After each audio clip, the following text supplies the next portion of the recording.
அரண் என்னும் தலைப்பின் கீழ் 10 குறளை பார்ப்போம்.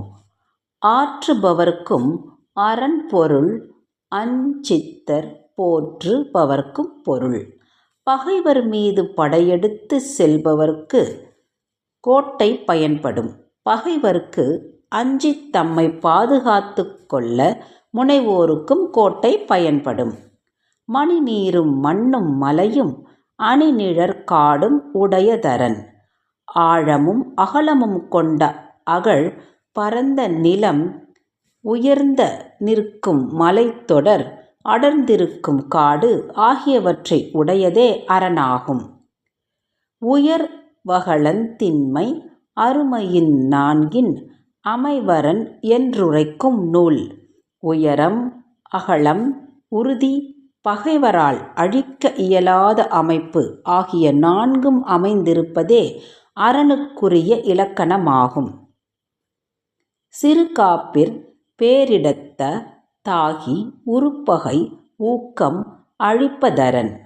உட்பகுதி பந்த இடமாக அமைந்து பாதுகாக்கப்பட வேண்டிய பகுதி சிறிய இடமாக அமைந்து கடும் பகையின் ஆற்றலை அழிக்கக்கூடியதே அரண் எனப்படும்.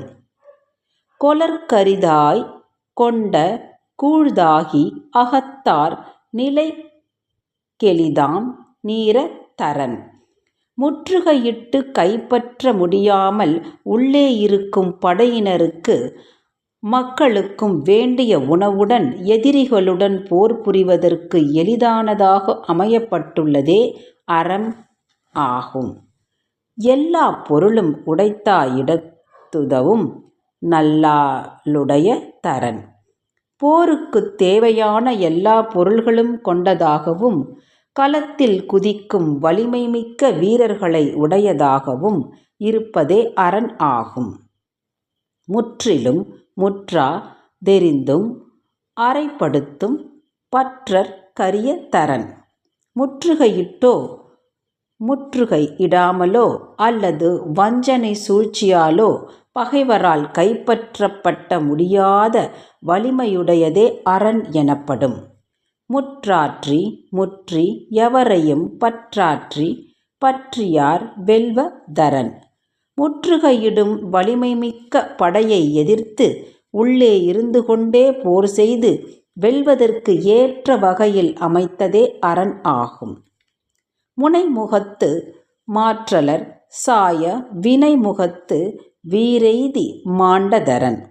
போர் முனையில் பகைவரை வீழ்த்துமளவுக்கு உள்ளே இருந்து கொண்டே தாக்குதல் நடத்தும் வன்மை தனிச்சிறப்பு பெற்று திகழ்வதே அரண் ஆகும்.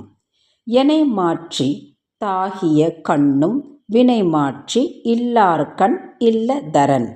கோட்டைக்குத் தேவையான எல்லாவிதமான சிறப்புகளும் இருந்தாலும் கூட உள்ளிருந்து செயல்படுவோர் திறமையற்றவர்களாக இருந்தால் எந்த பயனும் கிடையாது.